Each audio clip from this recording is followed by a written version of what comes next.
Yo, what's up? Your boy Domuto. We're back with another video. Today we're watching Dragon Ball Kakumei, and watching the Multiverse begins training. Gohan goes to Universe 11, Vegeta in Universe 6.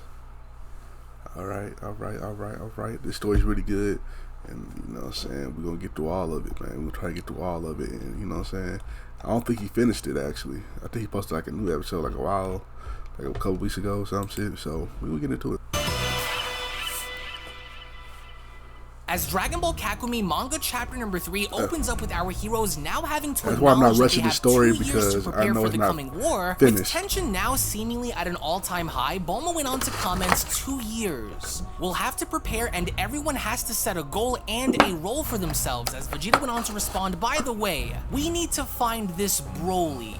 He has a huge potential, Vegeta adds. He could be very useful. Could you go and get him and his 2 friends, all green and all orange? As Bulma responds, they've got names, Vegeta. For my part, Vegeta adds, I'll send Gohan, Goten, and Trunks to see Whis. As it looks as though Vegeta does in fact have a plan by sending off Gohan, Goten, and Trunks to Whis, all the while we get to see how Piccolo is meditating and performing mental training all by himself, in doing what he can in preparing himself to become even stronger than how he was before, all the while Bulma had now arrived on planet Vampa, and as she did, she seems to have been joined by Jocko, as Bulma went on to comment, hey, my favorite aliens. Oh, I didn't think you were that tall, Bulma adds, as she comes face to face with Broly. That's when Chile went on to respond, so, what do you want from us? With Bulma responding, well, you saw the black ball in the sky, right? Ah, Lemo adds, so you also had this strange dream? With Bulma asking, a dream? But it wasn't one, it was the Grand Priest. Huh? Yes it is, Lemo adds. We all had the same collective dream, with Bulma responding, strange? Because Shilai, Broly, and Lemo seem to be under the impression that this was all a dream. Meanwhile, Bulma is trying to convince them that no,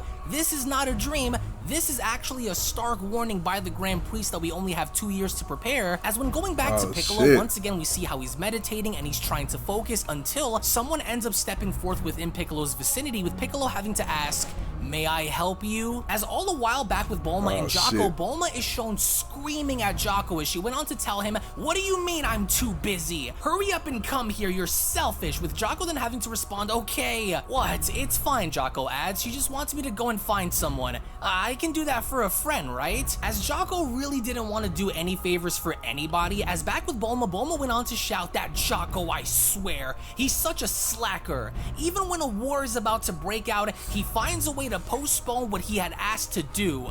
Seriously, he can't do that for a friend, which interestingly enough, as Bulma is having a fit, Vegeta is shown holding his daughter while poking fun at Bulma by responding, when she's angry, even the greatest of warriors can't stop her. That Jocko, Bulma adds, he pisses me off. When he gets here, I'll tear his eyes out, that damn latex-coated alien. Galactic Patrol my ass. Which Vegeta doesn't seem to be paying Bulma any mind, because his daughter seems to be fussy, and his daughter now begins to cry, as over out in the distance we get to see how Vegeta had come across both Videl and Gohan, as Gohan went on to shout, hey, Vegeta! It looks like there's a lot going on inside, as Videl went on to step forward by telling Vegeta, don't worry, Vegeta, I'll take care of her. Thanks, Vegeta adds. Gohan, what do you plan to do during these 2 years? Train? Study? Both, Gohan says. Oh? Well, I have a proposal. How about training with Whis? Kakarot is doing his last training with him. Knowing them, they'd be delighted to have you take over. Your little brother and Trunks have already told me that they're in, as Gohan responds, I'm sorry, but I already have an idea of what I plan on doing during these last 2 years. By the way, for Goten and Trunks, Dad had told me about a kind of hyperbolic time chamber, with Vegeta responding, good idea. I'll see it both with them. On your side, could you go and see Krillin, Yamcha, and Tien? Do you have any idea of what they could do? And with Gohan taking off his glasses, he then responds, yeah, I found it. Because now, courtesy of Vegeta, this is now Gohan's mission, and with Gohan now seeking out Krillin by arriving at his house, he finally ends up coming across Krillin, as Gohan went on I to like shout, the hey, interactions, Krillin, man. This is beautiful. Hey Gohan, how are I'm so you? into the story. I'm sorry for my Gohan talking. says, tell me, do you know where Yamcha and Tien are? Lucky you, they're inside, Krillin says. Perfect. Listen, I know what kind of training you'll be doing during these last 2 years. Wait, Calm down, Krillin says. As they are both then interrupted by Gohan's phone having to go off, we only then observe how Vegeta is trying to reach Gohan as Vegeta went on to tell him, I'm with Whis. He just told me that Kakarot was in Universe 0 when the Grand Priest froze it, and with everyone in utter shock, nobody can seem to believe as to what had happened because now it looks like Goku is in fact going to be frozen for 2 years courtesy of the Grand Priest, and with everyone shown having to stare out with a cold blank look in their eye, Vegeta went on to ask Gohan, do you copy? Gohan, because now without Goku having to be here for another 2 years, the situation itself is not looking good. As we only then make our way back to Piccolo, we then see who in fact had stepped up to Piccolo, and it was none other than Sonel and Purina from Universe 6, as the Kaioshin of Universe 6 went on to bring them there, as the Namekians went on to respond, don't pretend, Namek. We believe in joining forces over the next 2 years. Do you really think I can help you, Piccolo asks? We think that each of us has something to contribute, one of the Universe 6 Namekian adds.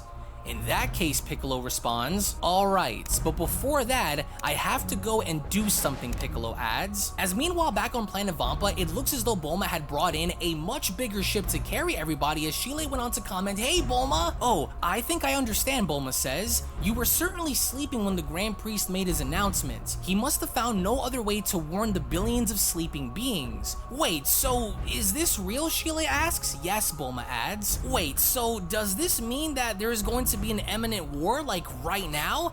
Yes, Bulma says. As only then, just like Gohan, someone seems to be trying and reaching out to Bulma, and this individual is none other than Whis, as Whis went on to comment, hello Bulma.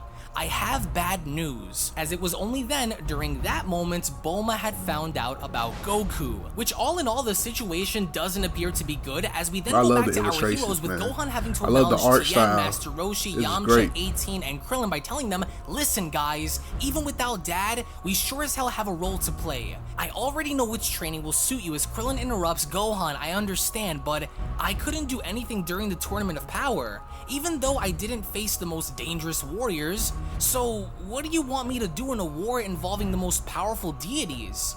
I'd like to give you a big Goku-like speech, but I'm not that, man. I agree with Krillin, Master Roshi says. I'm willing to fight, but I've been training for almost 350 years. I don't see how I can progress any further. I know this is not a noble way of thinking, Krillin adds, but I belong here with my wife and Marin. But that's when Gohan went on to get serious by telling everyone, for years Son Goku has been protecting us and giving his life to the weak without hesitation. If you want to stay with your people, do it. But my father and billions of millions of people are waiting for us and need our help. Krillin right. Silence in the room. That's when Yamcha went on to add, since I don't have a family to protect, then I'll be part of it. Likewise, Tien says. Come, Krillin. With 18 standing up and directing Krillin to a room, that's when she went on to continue. Listen, Krillin, I know that you want our good above all else, but this is not just about our lives. I know, Krillin says. Whatever choice you make, 18 interrupts, I will support you in any case. If you choose to fight, I will fight. If you choose to stay, I will stay. As this was a big moment for Krillin, as we only then made our way back to Trunks, Goten, and Vegeta, we then get to see how Trunks was holding his baby sister by commenting, brah, I know that 2 years is as long as your whole life, but I promise you that I will come back as soon as possible. Become a big girl too. I'm sure you'll be strong, little princess. Come on, Trunks. That's enough, Vegeta says. Go on. Get on board the cube, Vegeta says, and with Vegeta then shown having to hold on to his daughter with Goten and Trunks having to leave, that's when Vegeta went on to face his daughter by telling her, don't worry, princess. Daddy will be back. And as the car is then shown pulling in, which just so happens to be none other than Bulma's dad, that's when Vegeta went on to tell him, thanks for taking care of her. Come on, it's only natural, Bulma's dad says. She is my little sweet granddaughter. And it's not like I have anything more exciting to do, as Vegeta is shown having to tap Trunks on the head in acknowledging and seeing the fact that his son cares so much about his little baby sister. As soon as Vegeta is shown stepping through the cube, it was only then where Vegeta went on to comment, Gohan and the others should not take long, which of course they did not, because arriving at Whis' cube was none other than Krillin, Gohan, Yamcha, and Tien, cut that shit off your head, boy. Individuals that did not participate in this training session was Master Roshi and Android 18, as Krillin went on to comment, "Here we go, guys. Let's get into that cube. We'll give it everything," Krillin says. Hey, low-key, Krillin, you and farewell, we understand that they won't be seen you for ain't the teach next Switch, 2 years, but as of I course get they it. are going to be training for this upcoming battle involving said deities, which it didn't take everyone else long enough to arrive, because as they did, Vegeta is ready, Goten is ready, Trunks is ready, Gohan is ready, Krillin is ready, Tien is ready, and Yamcha are all ready, to where as we see them all stepping forward and going through this cube, this is the moment of life or death, because we know that the Grand Priest meant business when he said that a multiversal war of biblical proportions is just about to take place, so we need everyone we have, otherwise the multiverse will in fact perish. To where as we see everyone step inside, Whis went on to ask, "Is everyone here? So, what's the problem?" As Gohan responds, "Yeah, everyone is here. Let's start with Universe 9, Gohan says. Universe 9, Vegeta asks. "Do you have any idea in mind?" Of course, Gohan says. "Yamcha, Tien, and Krillin, you'll go and see the Trio of Dangers," which indicates the fact that Gohan wants Krillin, Tien, and Yamcha to train with the Trio of Dangers of Universe 9, as he then went on to continue, "I haven't contacted them, but I'm sure they'll accept." The Trio of Dangers? Seriously, Krillin asks? Well, yeah, they would have made easy work of Cell or Majin, but with Yamcha asking, "You mean the 3 foxes that you told me about?" "Yes," Gohan says. "I'm not impressed at all at your dangerous trio of cannies. I'd handle them all by myself," Yamcha says. "I'd advise you not to get too far ahead of yourself," Yamcha, Tien adds. "We'll see," Gohan responds. "I'll show you," Yamcha says. "They'll be begging me to spare them." "Let's get started," Whis says. Okay. And as everyone then takes their leave, Trunks went on to shout, "Bye, Grandpa! Bye, brah!" Because everyone knew they were going to be gone for 2 years, and in that 2-year time period, everyone's gonna spend most of their time training anyway, as meanwhile back on planet Vampa, Bulma had finally convinced Broly, Chile, and Lamo to board her ship, as on the ship we get to see how Jocko went on to comment, "For the first time in the history of the Galactic Patrol, we'll have to move from one universe to another." "Everyone hang on," Bulma shouts. "Move from one universe to another?" Chile asks. "Yes. Planet Sadala is situated in Universe 6, but then, with the ship having to then increase the velocity so much so that everyone with the exception of Broly was taken back, that's when Jocko went on to shout, "Let's go!" Because Jocko, of course, was looking to get to Universe 6 as quickly as possible, as Bulma went on to shout, "I'll kill you, Jocko!" Which in hindsight, everyone is splitting up. Bulma is taking Broly to Planet Sadala in Universe 6, Gohan is taking Tien, Yamcha, and Krillin to Universe 9, as Whis went on to comment, "Here we are. Universe 9. We've arrived at the first destination," as Krillin went on to comment, "You make an excellent taxi, Sir Whis." "An excellent what?" he asks. "How strange," Gohan comments. "This planet seems to be made of cotton and streams." "Well," Whis adds, "Planet Calamont is indeed known to have a thick layer of clouds surrounding it." "It's really known for that?" Krillin asks. "How thick is it?" "The cloud is about 3,000 kilometers thick, or half of the radius of the planet at its center," with Krillin commenting, "That much?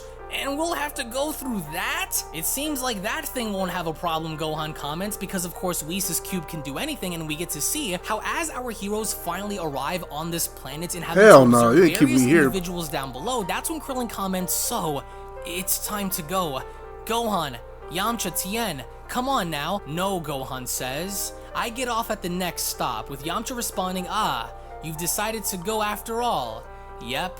I think you'll be better for me," Gohan responds. "Good luck then," Tien says. "Whis, did you hear?" "Yes, Gohan." Because all the while dropping off Krillin, Tien, and Yamcha in Universe 9, Gohan seems to have other plans, as of course he himself is looking to go elsewhere, as all the while we get to see how Tien and Yamcha and Krillin are making their way down onto the planet, as all the while when going back to Universe 6's planet Sadala, Trunks and Goten seem to be staring off, as Trunks went on to ask, "Why did Gohan just get off here?" "No idea," Goten says. And as we observe how our heroes finally land on planet Sadala, one of the random Saiyans went on to ask, "Just what kind of technology is this?" With Vegeta so casually poking his head out, another Saiyan went on to respond, "Huh? Wait a minute, you're a Saiyan." But that's when Vegeta went on to slap him by responding, "A Saiyan? I am your prince, you moron. If you're looking for a fight," Vegeta ain't that hostile. Come on now. "Then you're in for a treat, you jerk." "A one-armed man," Vegeta says, "a one-eyed man and an army of wimps that wouldn't be worth a power level of 1,000.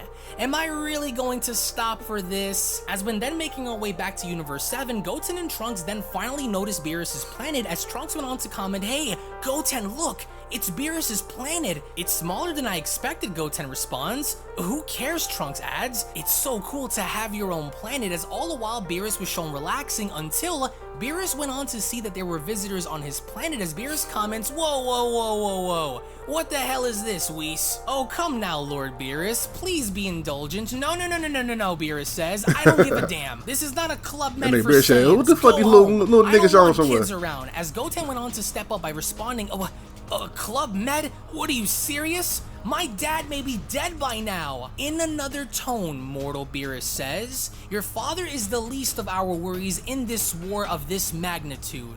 Anyway, hothead as he is, Goku would have died one moment or another," Beerus responds. True. As this really infuriated Goten just to hear the God of Destruction put his father down the way he did, and Goten was not having it because as soon as Goten went on to charge on in transforming into a Super Saiyan, Beerus appeared to be very annoyed as out of nowhere Trunks went on to stop Goten by telling him, "You're crazy, Goten! Move over, Trunks," Goten says. "No, stop, please, Trunks," because Trunks is trying to stop Goten. Goten is using this emotion that Beerus had just insulted his father with as fuel to not only try and get back at Beerus for what he had thought was disrespectful, but at the same time, Trunks already knows the business and already knows what would happen if this altercation were to actually occur, to where it was only then where Beerus took initiative and then having to grab Goten by the face and telling him, "Stop bawling." And with one casual throw, Beerus proceeded to throw Goten so hard onto one of the moons that as soon as Goten's body went smacking right inside of it, Goten then went on to respond, "Yeah, it's not over, Beerus." But then, before Goten could even utter another word, Beerus went on to clinch onto Goten's face by telling him, Whis, am I adamant that there will be no more guests on my planet?" Because Beerus stopped. He was going to destroy Goten, but again, he stopped, as he then continues, "Go practice elsewhere." "Alright," Whis says, as meanwhile back in Universe 9, Krillin, Yamcha, and Tien seem to be looking for the trio the Danger as Tien went on to ask, "Excuse me, no one is answering us, but we need help. It seems that they don't speak our language, it's strange. Bergamo, Lavenda, and Basil, understand us?" Well, as only then within the crowd, the trio the Danger was in fact there as Basil went on to overhear this by responding, "Bergamo, Lavenda, look. Isn't that the Universe 7 warriors over there? No, this is fire. They made that whole this fire that the kids told us about?" Man, this was an anime. Like, bruh, this is fire. Is it anime? I don't know. Anyway. Because business is in fact now picking up as all the while back on planet Sadala, Vegeta had made easy work of each and every single one of the Saiyans until, out of nowhere, a voice went on to cry out, "Hey, who piled up my butt? Vegeta! What the hell is he doing here?" As of course Vegeta was then greeted by none other than Caulifla, as meanwhile back with Bulma is trying to do what she can in maintaining herself as they arrived in Universe 6 as Jocko comments, "We are here in Universe 6. Not too shaken up? Hardly, you idiots," Bulma says. "In that case, this ship is successful. Well, on our way to planet Sadala." So meanwhile, while Vegeta is there, Broly and Bulma are now making their way onto planet Sadala as well, as all a while back within Universe 11, there seemed to have been some kind of a ritual going on, as Angel Margarita went on to respond, "Lord Belmont will not lose his destructive powers. However, he has been a god of destruction now for 3 billion years, and the powers of immortality attributed to destructive deities last only as long as their reign." "Yes," Belmont says. "Will I die? Who knows? Anyway, I've lived a very long time, even for my species," he says. "I haven't told you enough, but all 3 of you are great warriors whom I respect," Belmont says. As of course he is face to face with Dispo, God of Destruction Toppo, and Jiren, as Toppo went on to respond, "I am ready," as indeed he was, because now Toppo was in fact ready to accept the power of a god of destruction fully, with the ritual having to commence in passing this power on. We only then noticed how Margarita had tapped her staff and then having to see how all of the powers and immortality of Belmont had then been transferred within Toppo in passing everything along, and even admitting the fact that even with this power having to be transferred, this in fact was the end of Belmont. As Margarita, Jiren, and Dispo looked on, the ritual was complete, as Dispo went on to respond, "I'm in." And with Dispo then shown running, he was running for a specific reason in having to commence in completing the ritual, as all the while when going back to Topo and Belmod, the only thing shown that was remaining from Belmod was his corpse, because this was the end of the former god of destruction in now passing on his powers to a new one, which Topo looks incredibly intense. There's lightning flowing all throughout his body, his pupils are absolutely gone, with Margarita asking, "How do you feel?" "Good," Topo says, but then he noticed whatever was remaining of Belmod as Topo shouts, "Lord Belmod! Lord Belmod," because this was essentially it of the former god of destruction, until Topo felt a different presence outside of Dispo and Jiren. As Topo quickly went on to look up, he only then spotted Gohan, as Gohan went on to comment, "I'm not sure I understand everything, but time is running out." "I think you have a lot to offer me," Gohan says. And with Jiren, Topo, Dispo, and Gohan having to remain eerily quiet, it was only then during that moment where the Beyond Dragon Kakumei manga chapter number 3 special then comes to a close. Now, what I really enjoyed about this... 2 parts in one, fuck you. The history of Universe 6 and Vegeta meets King Shadala.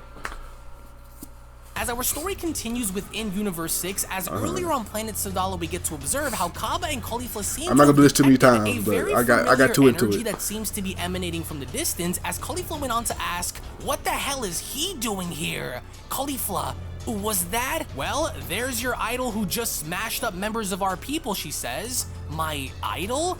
Who are you talking about?" As back within the Sadala city, Vegeta went on to respond, "Be kind. Stop being childish and bring me to your king. I have no time to lose." And with Caulifla shown absolutely losing her mind, with Kaba shown having to hold her back, in a fit of rage, Caulifla tried to attack Vegeta by shouting and asking, "What's wrong with you? You've just beaten up my buddies and now you're giving us orders?" "There's something off about this girl," he says. "What kind of a rabid dog is she?" "Let me go, Kaba! I'll gut him!" "It's okay, Mr. Vegeta, I've got her," says Kaba. And with Vegeta then having to turn his focus towards Kale, he then went on to ask her, "Kale, while these two are acting out, can you get me to the king?" Okay, Caulifla says, "I'll calm down." "For real?" Kaba asks. "If you say so." "Don't let her go, Kaba," Vegeta says. But even then, it was already too late, because in a fit of rage, what Caulifla does is Caulifla completely acts out in a fit of rage by dashing directly at Vegeta by shouting, "Bastard!" Because it was clear by now that Vegeta had definitely insulted Caulifla's ego here by damaging it so much so, but even then, it did not prevent Caulifla from dashing directly towards Vegeta. But even then, as soon as Vegeta ends up turning into a Super Saiyan, with one simple kick to the face, Vegeta had gone on to demonstrate the fruits of his growth by showing her that the current situation at hand does not call for them to bicker or for them to argue, but instead, Vegeta really wants to meet King Sadala, and in order for him to do so, he has to in some kind of way be able to calm Caulifla down, and that's exactly what he had done. Because as soon as Caulifla dropped on down to the ground, Kale could not believe it. Vegeta ain't this group this no more. Come on, "Are you alright, Caulifla?" Kaba shouts, and as soon as Kaba is then shown picking her up, Vegeta strongly emphasized on wanting to do what he had set out to come here for, as Vegeta went on to comment, "What are you waiting for? Don't make me repeat." As meanwhile, elsewhere, while this is happening on planet Sadala, over on planet Pillar, we then see how Universe 6's mightiest assassin Hit seems to be looking for someone, as coincidentally enough, Hit seems to be looking for always looking for Frost. With Frost shown hiding behind a tree. It's as clear as day that Frost seems to be hiding from Hit, as he does not want to be found by him, but it seems as though Hit already kind of knows as to what is going on within the area, as Frost seems to be observing. Frost then comments, "It's hot as hell in here. I can barely breathe." But that's when Frost went on to observe, in noticing that Hit was just about to perform what seemingly was an assassination technique that not only caused Frost in going in a state of panic, but that's when Frost went on to comment, "He's about to use an assassination technique." But unbeknownst to Frost, instead, out of nowhere, Hit ends up popping up right in front of Frost by having to place his hand near his neck and demanding for answers, as Hit went on to put this into question by asking Frost, "Tell me, do you have any other brilliant ideas for tailing a man born to hunt?" "Who hired you?" Hit asks. "Okay, calm down, will you?" Frost says. "Nobody hired me. I only work for myself." In fact, I want my revenge. So this is very similar to the episode we've seen prior to the Tournament of Power, where a similar kind of situation had occurred with Hit having to recruit Frost on his team. As we then venture on back to planet Sadala, it would only now seem as though Vegeta was in fact brought to the exact location where King Sadala was, as Vegeta went on to ask, "We've arrived, you say? I don't see anything." "Look down," Kaba says, and with Vegeta then shown doing exactly that, we then bear witness to the massive palace that King Sadala has, which is without question one of the most beautiful looking things that you could ever find within a Dragon Ball fan manga, especially with all of the details shown as Sadala's Space Force seems to be flying on by. There are other Saiyans walking on down below, and with Vegeta having to spot this, he seems to appear very small. Look. Shout out to the artist. Shout out to the artist who was making this. Shout out to the fan-made art. You know what I'm saying? All by comparison to how large this place actually is, and with Vegeta then shown smiling, Kaba had proceeded in spotting several of his comrades as Kaba shouts, "Hey Sprouts! Can you take us to the king?" Which of course they do. However, inside of this ship, one of the Saiyans went on to ask, "So, Mr. Vegeta, right? I've never seen you here before. Where are you from?" "It's normal," Vegeta responds. "I never came. I'm from another universe." "Huh?" "You must be kidding, right? You almost got me." But Vegeta in fact was not joking around. As he went on to give this Saiyan a serious look, that's when the Saiyan went on to respond, "I see. I overreacted again." As all the while this entire time, Caulifla had just so happened to have been knocked out until all of a sudden Caulifla had then snapped back into her own, in noticing none other than Vegeta having to sit in front of her, and as she did, once again Caulifla had then gone on to spaz out by having to shout, "Vegeta, you crazy bastard, you kidnapped me? If you think you're gonna get away with it, damn it, Kaba," Vegeta says, "hold her back." "That's what I'm trying to do, Mr. Vegeta. I'll crush you," Caulifla shouts, which is ironically funny because as they're trying to descend on down into the palace in meeting King Sadala himself, there seems to be a royal rumble going on within this very small little tightly knit ship, which all of the other Saiyans that are watching this go down are observing the fight happen within this small little ship, as even one of Planet Sadala's defense guards went on to ask, "Shall I warn the king?" "No need to bother him," one of the Saiyans responds. "If only I had a coin for every time a jester desecrated this palace." As meanwhile later on within the palace, we then see how there is an individual that is led by a few guards alongside a smaller individual, as the smaller individual went on to respond, "Lord Sadala, a strange individual claiming to come from another universe requests an audience." "Fine," the king says. Good. He's waiting for you in the main hall." "In that case, let's go to him." As for the first time ever, we finally then get to meet the ruler and king of the entire Saiyan population over within Universe 6 on planet Sadala, known as King Sadala himself, which from a physical perspective, King Sadala appears to be absolutely massive. As he went on to open the doors of the hall, it was only there where King Sadala had ran into Kale, Kaba, Caulifla, and of course Vegeta, who was waiting for him, with of course Vegeta turning his head and finally meeting the king, as the king is menacingly making his way towards Vegeta. If there's any takeaways from this, I will say King Sadala has to be without question one of the absolute coolest looking Saiyans that I think I've ever seen, because he resembles that of Vegeta's father, King Vegeta from Universe 7, but at the same time, he appears to be wearing royalty, he has a chiseled face, and as soon as King Sadala then went on to approach Vegeta, King Sadala then went on to tell him, "Let me introduce myself.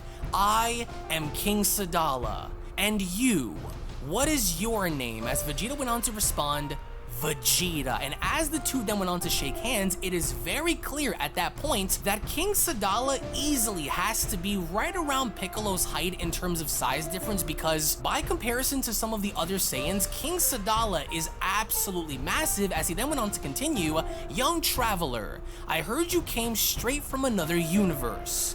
What is your story? What are you doing in this place?" As Vegeta responds, "I have no time to lose with your stories. I came for listening to," King Sadala says, "or telling a story is never a waste of time.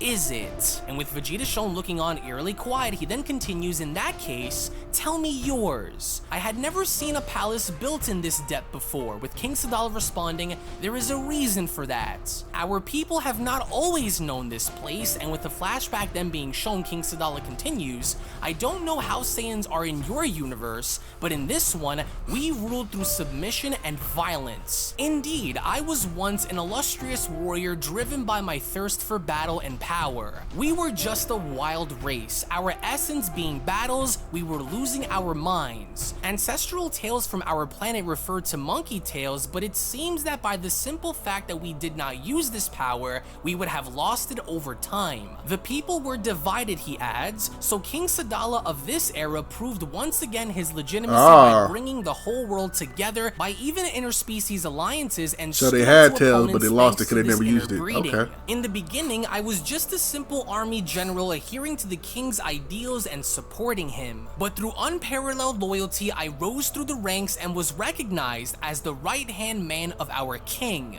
The years passed, and from battlefield to battlefield, I saw my brothers in arms being killed while my loyalty to my king grew stronger. I was used to seeing blood, let the scar on my face be my witness. But this time was one too many. He called himself Grykin the Bloody. He was the man who hated the king more than his own demons. Damn. Eternal runner-up, the king had beaten him again and again. But to have sparred this man each time was fatal for him. But I could not bear it. Night and day, I hunted him down, driven by my hatred. But to my amazement, the relief I coveted by killing him was ultimately an illusion. Shoving my fist into his stomach did not fill the void I felt. When I removed it, I saw nothing but the emptiness of an endless tunnel. This shape, which was engraved in my memory, gave its shape to the current Sadala Palace, which basically indicates here that because King Sadala had gone on to punch a hole directly through this individual's stomach, after later removing his fist and taking a look at what had happened, this was the inspiration needed in order for the new king to build his palace where it was. As King Sadala then went on to continue, since the previous King Sadala had not sired any offspring, and because of my inheritable position, my people voted unanimously for me to succeed him. That's fire. Even today, I can't look at myself without thinking of all of my lost brothers. When I came into power, I vowed to perpetuate the ideals of our former king and to put an end to all of these childish wars and to reunite our camps. The braid I wear, I make it every morning to remember it and stick to it. A Saiyan who does not stand by his convictions is a usurper. All this talk to tell you that I think I know why you came to us, but it will be without us. Goodbye. But right before King Sadala could finish, Vegeta went on to interrupt by telling him, I'm starting to understand. You're afraid of death. And this really went on to shock everybody, Kaba, the defense guards, and even King Sadala himself, as Sadala went on to ask, what, how dare you? Oh, but with shit. Vegeta being Vegeta who gonna he talk is, that he shit. didn't care in the slightest because he kept grinning at the king until, to the surprise of many, with Vegeta slowly being shown having to descend on down to the floor, he was then beginning to have flashbacks on the days of when he had come to Earth and the days of when he had first achieved Super Saiyan, to only then realize that what Vegeta was doing was, for the first time, Vegeta had then gone on to take a knee in bowing down to King Sadala, to the shock of everyone, including Caulifla, as Caulifla went on to say to herself, what? Vegeta's bending over? King of Sadala, Vegeta says, Father of Saiyans, I implore you, whatever we do, thousands will die. It's up to us to act so that it's not our own. A king who doesn't keep his promises is a usurper. As all a while back with Hit and Frost on planet Nibor, we then observe how Hit seems to be walking with Frost in this very desolate-like place where the snowstorm and the blizzard seems to be very heavy, as Frost went on to tell Hit, you could do that for me though, no? At least teach me one thing. Just one assassination trick, I beg you. No, Hit says. How am I going to make him suffer if you don't help me, Frost asks. Do it yourself and let me do my job. I get it, Frost says. That's your technique of making me suffer, right? No, Hit responds. I see. It's a shame. I thought we were friends. Friends? You might need some, by the way. You're alone all the time. It's depressing. If you say so, Hit responds. You know, you and I aren't so different, Frost adds. I know how it feels to be forced into a mold, which is why my species does not allow itself to be done under any circumstance. I'm telling you all of this because it almost sounds like you don't like your job, or even your life perhaps, Frost says. And this really went on to capture Hit for a moment, but with Hit then quickly having to shift his focus and keeping his eye on the prize, he then responds, if you say so. As meanwhile, back within Jocko's ship, as of course we now understand that Bulma, Broly, Sheilai, and Jocko are making their way to planet Sadala, that's when Bulma went on to ask Jocko, how long will the trip take? 2 more days, Jocko says. You're funny when you want to be, Jocko, so for real, Jocko says. No joke. What? I hope you remember to bring supplies, Bulma shouts. No, Jocko says, I just replenished my chocolate bars. With this, I could easily just chow on this for days. Seriously, Bulma asks? You're not gonna bother me too much, huh? As with Broly shown eating in the back, he then went on to respond, if you want, I took 6 legs of a weird spider. I could give you some. I ate well before leaving. There's juice too if you're thirsty, he says. But everyone on the ship is completely grossed out because Broly of course eats spiders, while everyone else seems to be eating normal food with Broly giving the okay. As the trip is then shown continuing for our heroes, Bulma then comments, it'll be a long journey. As we then make our way back to King Sadala, who is shown very angry, one of his defense guards went on to ask, shall we act? If someone has to act, it will not be you, King Sadala says. Go on, young man.